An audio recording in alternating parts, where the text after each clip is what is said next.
toddobaadkan barnaamijkayga Barbaato Show waxaanu ku eegi doonaa saameyn intee leeg ayay ku haysaa qabyaaladda bulshooyinka Soomaaliyeed gaar ahaan markay timaado dhalinyarada balse saacadan la taagan yahay dhibaatada ummadda Soomaaliyeed haysata ma tahay qabyaalad mise wax kale ayaa loo aaneyn karaa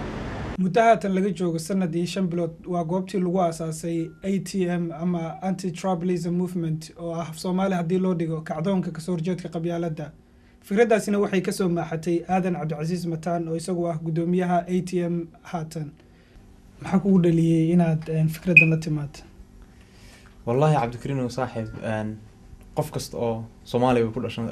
ku dhalanaysaa fikradan inay ku dhalatana way ahayd sababtoo ah waad ogtahay dalkeena waxaan ka soo maqnay muddo aad u dheer waxaan ka soo saarnay waa qabyaalad dadka badankood waxay dhahaan wadankii waxa ka dhacay civil war wax la dhaho oo naga soo saaray wadankii laakiin civil war-ka ama dagaalkii sokeeye waxa sabab u ahaa oo abuuray qabyaaladda oo ah markii qabiilka sida xun loo isticmaalay oo noqotay in la isku dilo ay noqotay in guurkii la isugu diido ay noqotay in aadan magaaladii aad rabto aad jeclayd aan degi karin sababtoo ah waa lagaga awood badan yahay ama waad ka soconaysaa siyaabo badan laakiin aniga shakhsi ahaan waxa igu dhaliyay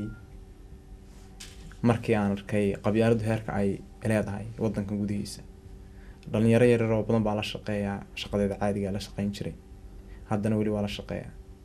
sometimes markaan caawiyo ama mararka qaarkood markaan caawiyo waxay ugu dhihi jireen maxaa saas oo dhan noogu caawinaysaa ma reeraha iyagaa tahay ma reerihiina ma ahee waxaan ahay nin Soomaali haddaan ahay maadan caawin karin macallimiintiina iskuulka midin ku arag mid si fiican idin caawiya iyo mid si xun idin caawiya markaas sidaas baan u arkay in qabyaaladdu aad u sarreyso waxaan kaloo arkay dhalinyaro badan oo wadankan gudihiisa isku dilayaan sababtoo ah laba qabiil oo kala duwan bay yihiin ama gabadh iyo wiil isugu diiday sababtoo laba qabiil oo kala duwan bay yihiin marka waxyaalo badan baa igu dhaliyay waxaan Ilaahay ka rajeynayaa inay kacdoonka soo horjeedka qabyaaladdu u noqdo wixii u dhalan ummadda dalkii ummadda Soomaaliyeed u dhalan lahaa oo hogaamin lahaa horusocod iyo horumar qabiilku waa wax caadi ah qof walba Ilaahaygeena ugu talagalay isku kala garanno waa qabyaaladdu inay wax xun tahay dad yaryar wadankan anigoo kala taabaa joogo sanadis like 20 year magaalada dagaal ka socday dad wadankii meel wax ka bartaan ama wadankooda arkin markasta loo sheegay qofkana tahay qabiilka ma jecel qofka ha raacin hala sheekaysanaan qabiilka wax ra'yi xumooyin badan ka socdeen fikradu markay kugu dhalatay goorma ahayd markaad istiraali lahayd action ahaan wixii ficil ahaan gali wallahi horta waxa ugu dhalatay ama aan ka fikiray oo aan eegay oo aan isiri maxaa ummadan waxa haya maxay tahay waxa isugu keeni karo ummadeena maxay tahay ummadeena waxa la isugu keeni karo waxay tahay iyadoo qabyaaladda laga saaro ay ummaddu noqoto ummad wada nadiif ah oo qalbi saalax leh oo isu soo jeesanaysa oo wax wada qaybsanaysa oo isugu imaanaysa miis oo danahooda ka hadlaya marka adigu fikradan waxa igu dhalatay ka fikirkeedii 2009kii sanadkii 2009kii laakiin adigu muddo badan baan ku guda jiray muddo badan baan isla xagee laga bilaabaa ma saxba ma khaladba oo aan aniga laftayda ayaan markaas si fiican u kala aqoon farqiga u dhaxeeya qabyaaladda iyo qabiilka marka qabyaaladda iyo qabiilka waa inaan kala saaraa oo aan ogaadaa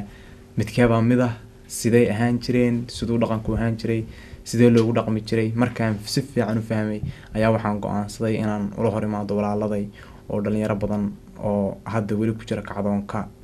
ay kamid ahaayeen oo aan loo imaan kuri ka warrama si fikirkana jiray ma malanaysaa inuu ummadeena ay horseedi karto horumar fahan maxaa kugu dhaliyay inaad la dagaalanto qabyaaladda waxa igu dhaliyay muhiimadda igu dhalisay inaan la dagaalamo qabyaaladda oo aan ka soo horjeesto waxa ay tahay dhibaatada ka taagan maanta dalkayga Soomaaliyeed iyo dibaddaba maxaa yeelay maanta Soomaali badan ayaa ku dhamaanaya dalkii dibaddii baddi saxaraha meel walba aan fiirino waxa dhimanaya waa Soomaali waxaan aaminsanahay in ay keentay qabyaalad haddii qabyaalad jirin maanta dalkayga nabad buu halahay adiga ka asad ahaan shakhsiyadaada ka hadasho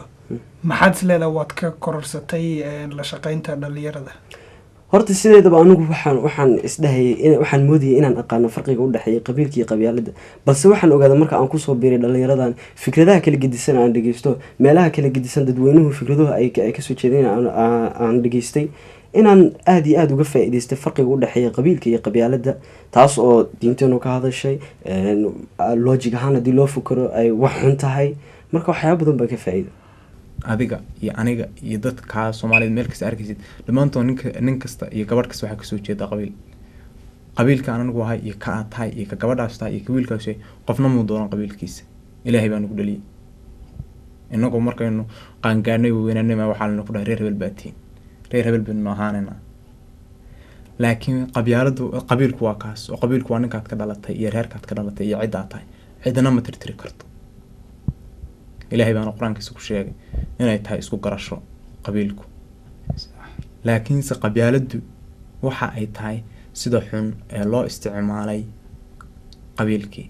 marka qabiilkii loo isticmaalo siyaasad oo dowladdii dhammayd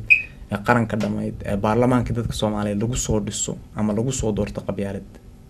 oo la dhaho reerka u badanaya sababtoo waa qabyaalad waan loo fiirin yaa aqoon leh yaa shaqadan qaban kara yaa kartida leh yaa ka soo bixi kara yaa aqoontii iyo skillskii iyo experience iyo qualificationkii iyo waxyaalihii kale oo dhan oo la isaga baahnaa yaa haysta oo shaqadan ka soo bixi kara taas waa qabyaalada nooca ka mid ah xumaantada qabyaalada waa wax soo jireen ah waa wax micnaha Soomaalida ku noqday dhibaato ay ayagu nafsadooda ay ka timid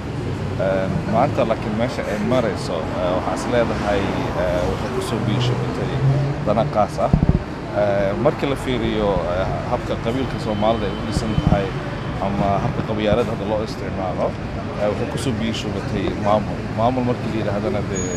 Soomaalida maamul ahaan waxa matalo dawladda matasho dawladdaas matasho ku dhisan tahay qabiil habkaas qabiil ku dhisan tahay habka loo isticmaalo waxay noqonaysaa qabyaalad marka la fiiriyo caqliga la fiiriyo Soomaalida oo dhan ma aha wax dadku u dhaqmo haddii la yiraahdo waa la saxayaa lama saxi karo iyadoo la helin xal dambe oo gadaal loogu laabto qaladka la sameeyo macnaheedu marka waxay tahay qaacido waxaa jirta oo haddii la yiraahdo qof macna ku taagan kaali ku taagan ma noqon karo daahir ilaa intuu kaadida ka soo baxo meel gooni istaago markaasuu noqon karo daahir marka Soomaalida marka maanta dhibaatada haysta waxay tahay habka qabiilka isticmaalo qabyaalada oo isticmaalo habka aan ku dhisanahay oo dhan wuxuu yahay hab qabiil iyadoo la helo marka xal lagu inkira kaas lagu joojiyo oo aan ku helno dadna matalo aqalna matalo aqoonna matasho aqoontaasna matasho loo helo aqoon aan loo isticmaalin qabyaalad ay tahay mid dadku dhan matasho markaas heli karna xal adigoo ka faa'iideysanaya la hadlaya gabdhaha Soomaaliyeed ee TV-ga daawanaya ee kula daacada maxay tahay fariinta u dirayso fariinta u diraya gabdhaha waxa weeye faswan qof walba waa isku mid qof ka sareeya male qof walba waa gabar walaasha ah waa gabar adoo kaleeto ah hooyo aabba dhalay qof walba wuxuu barto ama fiicnaantiisa ama suu u fikraya ameel gaarsiisa qofna qabiil wax meel ma gaarsiiyo qofkan qabiilkan uu yahay lama hadlayo qofkan qabiilkaas weeye iyo qofka anaa ka sareeyo qofna waxba kama sareeyo adduunka ilaahigay fariinta aan ku dhiirigelin horta marka ugu horeysa waxa weeye qabyaaladu waa wax xun oo diinta nacaysay waxaan dhihi lahaa waxa imaan doonta maalin yawma laa yanfacu maalun walaa banuun war maalin anaa kaa geel badnaay anaa kaa xoolo badnaay ama anaa kaa qabili saray aysa imaanayn waa maalinta wa ummii wa abii wa saaxibatii wa banii walaa hooyada aad ka cararaysid aabbaha aad ka cararaysid walaalka aad ka cararaysid ee wattaquu daata yowm maalintaas laga cabsado ayaan dhihi lahaa waxaan kaloo kula dardaarmi lahaa dhalinyarada Soomaaliyeed in ay u istaagaan sidii dadkooda ama dalkooda aayaha dalkooda iyo dadkooda ay wax ugu qaban lahaayeen anoo soo qaadanaya hal hays aanu markasta meel kasta aan tagno aanu isticmaalno oo af qalaad la yiraahdo act today for better tomorrow fariin marka la hadlayo ummadda Soomaaliyeed ee daawanaysa TV-ga maxaad message-ka u diraysaa ama fariinta u gudbinaysaa maxay tahay horta waxaan dhilahay ummadda Soomaaliyeed isku daya inaad fahantaan meesha ay ka imaanayaan ama ujeedada ay leedahay kacdoonkan ka soo horjeedka qabyaalada oo ah in ummadda Soomaaliyeed ka tirtiro ama hoos u dhigo qabyaalada waxaan ummadda Soomaaliyeed dhammaanteen dadaylaha tagam cawda jir wax ku qabtaan haddii maanta aad idinku nala qaban weydaan waxaan qaban karno ma jirto haddaan maanta aniguna waxaad wadaan la qaban weyn anagoo ah kacdoonka soo horjeedka qabyaalada demeel ma gaadhaysan markaan waxaan dhilahay gamca waxda wada jir wax ku gooyaan ummadda Soomaaliyeed contact details ka xagga hoose ku qoran tahay marka qof kasta oo Soomaali waxaan dhilahaa na taageer cilmigaagaan u baahanahay aqoontaadaan u baahanahay waqtigaagaan u baahanahay waxay awood nagu taageer xitaa hadal fiicani waa wuxuu yahay sadaqo oo waxay kamid tahay sida aad u caawin kartid kacdoonka soo horjeedka qabyaalada fariintu ay kelima laha anagoo dhan leh Soomaaliduna waxay u baahan tahay waa in fursad ay hesho caqligeeda aqoonteeda waa inay fursad u helaan fursadaas ay keeni karta marka in la saxo maadaama waxa annaga aan yani ammaanta iyo qiimaha u leenahay aan isku wada garanno aan ka soo wada dhalanay ka wada taagan oo qabiil ah inaan u isticmaalna sida saxda ahaa dee waa la isticmaala haddii la yidhahdo maamul waa la leeyahay maamulku siyaabo badan ku jira beeraleyda xoolo dhaqatada waa nidaamyo jira oo laga soo bilaabo yani hab hoose oo grassroots laga soo bilaabo nidaamyadaas marka dadka matalaya waxay noqon karaa mid loo wada dhan yahay qoolana aan lagu dulminin noqotana wax macna anagoo dhan isu kaya karta markaad la sheekaysta bulshaweynta Soomaaliyeed gaar ahaan dhalinyarada iyagu siyaabo kala duwan ayay aaminsan yihiin intooda badanna waxay isku raaceen inay saacadan la taagan yahay dhibaatada ummadda Soomaaliyeed haysata ay tahay qabyaalad la kulanka dhaqdhaqaaq kacdoonka soo horjeedka qabyaaladda intooda badan waxay isku raaceen ama ay mowqif siman ka yihiin dhalinyaradu inay tahay qabyaaladdu saldhigga ummadda Soomaaliyeed burburkeeda waxa uu sababa balse adigu maxaad is leedahay ma qabyaaladda mise waa shay kale oo saacadan la taagan yahay ummadda weyn Soomaaliyeed waxa haysta